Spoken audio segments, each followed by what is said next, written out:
Good afternoon, Year 9. How are you all? Hope you all are good and fine at home. So, welcome once again to BRIST Montessori Distance Learning e-portal and welcome to your English class. So, today we are going to start the topic letter writing.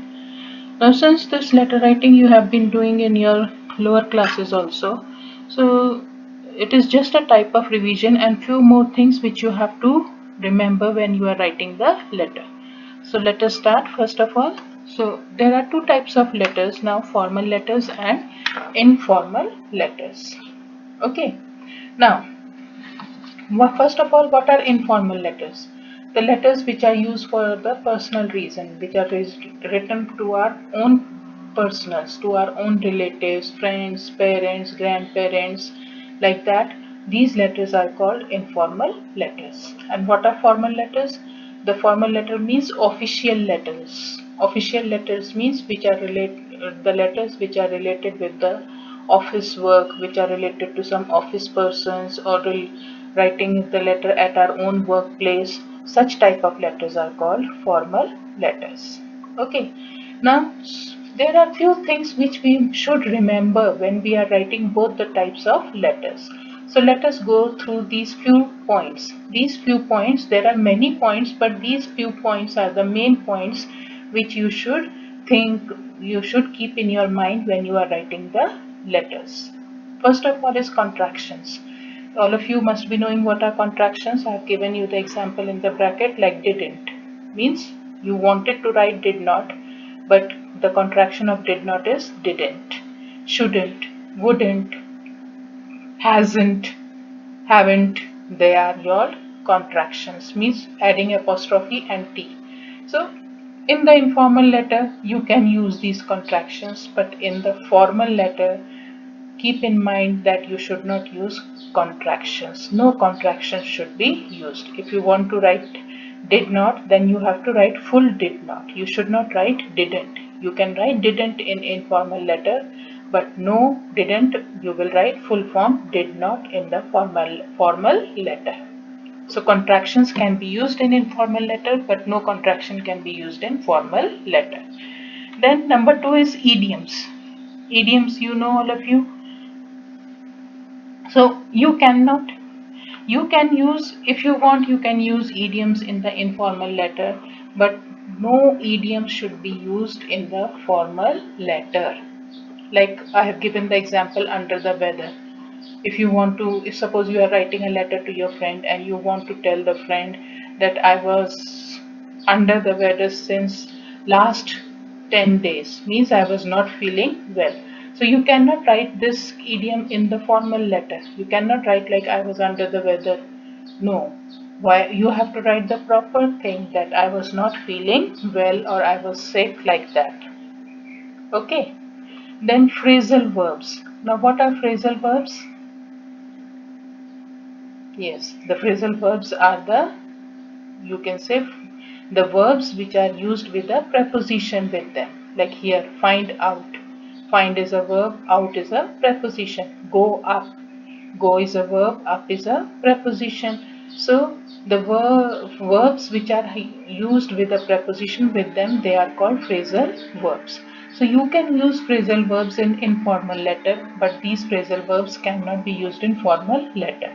In the formal letter, you have to, in place of phrasal verbs, you have to use very sophisticated verbs. Like here, for find out, if you are using find out in informal letter, you will use the word discover in formal letter. Go up, if you are using, suppose go up, for in any sentence you are using the phrasal verb go up. Here in the formal letter you have to use increase for that. So in the formal letter you cannot use the phrasal verbs. Okay. Then fourth point which you have to keep in mind is imperatives. Now what is imperatives? The sentences which are starting with the verb, like send it soon, do your homework, help your mother. So all these sentences, help is a verb, do is a verb, send is a verb. The sentences which are beginning with the verb, they are called imperatives. So imperatives you can use in the informal letter, but you cannot use imperatives in the formal letter. So for example, if you are using this send it soon, you are writing a letter to your friend and you are asking for something and you are telling your friend to send it soon. So this send it soon, how you will write in a formal letter? You may send it at your earliest. You will use the word may. You may send it at your earliest. In place, now it seems like an order. So in a formal letter you cannot give an order. Okay, so send it soon. This will be replaced by which phrase here? You may send it at your earliest. So like this, imperatives cannot be used in informal letter, but imperatives cannot be used in formal letter. Understood? Then abbreviations. Abbreviations can be used in informal letter but cannot be used in formal letter. For example, TV. You can write TV in informal letter, but this, if you want to write TV in formal letter, no. You will have to write the full form, that is television. Then you can use the exclamation mark and you can write like this: a lot, thanks a lot, or love you a lot. No. You can use this in informal letter, but in formal letter no exclamation mark is used. Remember this thing, no exclamation mark is used, and in place of a lot, what you can use? Much or many. Okay, then next is, in informal letters you use very common English language, non-Latin words you are using that are common words of English. But in formal letter you will use the Latin words, means uncommon words of the English, sophisticated words of the English. That is the main differences between the formal and informal letter. I hope you will keep these things in your mind when you are writing, when you are given the exercise to write the letter. So contractions, no contractions in formal letter, no idioms in the formal letter, no phrasal verbs in the formal letter, no imperatives in the formal letter, no abbreviations, no exclamation marks, and only Latin words are to be used in the formal letter. Okay, so these things you please keep in mind when I will be giving you the exercise to write the letter. I hope you must have understood this thing. Now let us see the format of both type of letters. First of all, let us see the format of formal letter. Format means how to write. When you are given to write a formal letter, you should write the letter according to this format only, because marks are there for the format also. Marks are not only for the content of the letter, marks are there for the format of the letter also. So for the formal letter, first of all you will write sender's address. Suppose you are sending the letter, so you will write your address here. After that you will write the date. For example, I have written here, the date should be written like this: day, month and year. Name of the month should be written, full name of the month should be written. Then to. After that, to the. Now here you will write the designation of the person to whom you are writing the letter, to the principal, to the editor, to the collector, to the officer, whatever. So here you are going to write the designation of the person to whom you are writing the letter. After that you will write receiver's address. Receiver's address means who is going to receive your letter, to whom you are writing the address, to whom you are writing the letter. That person's address you will write here. And then subject you will write. What are you going to write in the letter? What was the purpose of writing the letter? For example, suppose you are writing the letter to complaint against the water problems in your area. You are writing the letter to your municipality officer complaining about the water problems in your area. So here in the subject you will write regarding the water problems in my area, in the area Mighty Devi, regarding the water problems in Mighty Devi, like this. So subject means what is the topic on which you want to write the letter. what is the problem you want to discuss in your letter. Okay, then respected sir or ma'am, whatever, and then you should begin like this: I would like to. I would like to now what? Inform or complain, whatever is the letter.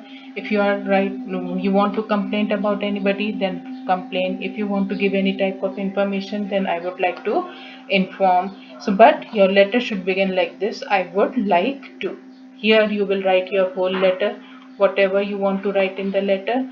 After, but when you are writing this content of the letter, keep in mind those 7 points which we have discussed just now while writing the formal letter. No abbreviations, no phrasal verbs, no contractions, no idioms, no imperatives, no exclamation marks, and use sophisticated English words. Okay, then how to end the letter? I shall be thankful, grateful, or obliged. You can use anything. I shall be thankful to you, grateful to you, or obliged to you. Then yours sincerely, and you will write your name. This is the format of the formal letter. So let us revise: your address, because you are writing the letter. Then you will write the date, and date format of the date will be like this. Then to the, that is the designation of the person: editor, collector, principal, whatever. Then receiver's address: who is going to receive your letter, to whom you are writing the letter. And subject means what is the reason of writing this letter. Okay, then respected sir or ma'am, this is the beginning of the letter: I would like to complain or inform or whatever, then whole content of the letter. And then ending of the letter should be like this: I shall be thankful, grateful, obliged to you, and then yours sincerely, and then you will write your name. So this is the format of the formal letter. Always you should write the formal letter in this format only, because marks are given for the format also. Now let us come to the format of informal letter. It is very simple. In formal letter only you will write your address, because you are sending the letter, and you will write the date. Okay, then you can write here not respected but dear. You are writing the letter to your father, then you can write dear father, dear mother, dear whatever. Then dear, if you are writing letter to your friend, dear, you can write the name of the friend like this. And how to begin this informal letter: I am fine here and hope you are also fine there. And after that you can just write whatever you want to write in the letter. And then ending of the letter can be like this: convey my regards to all family members. And then your loving, or your loving son, your loving daughter, or your true friend, like this you can write. And then you can write your name. So informal letter is very simple. Only you have to write your address, because you are sending the letter. Then you will write the date. Then dear, not respected but dear. And then you can write to whomsoever you are writing the letter. Then beginning can be like this: I am fine here and hope you are also fine there. Ending can be like this: convey my regards to all family members. Then your loving son, daughter, your true friend, whatever. And then you can write your name. So I hope you must have understood now format of both formal and informal letter, and the 7 basic things which you have to keep in mind when you are writing both type of letter. So that's all for today in your English class. I will be giving you one exercise to write both type of letters. So please do that exercise, complete it, and submit your work on time. So thank you class for learning on this Best Montessori Distance Learning e-portal. Thank you once again.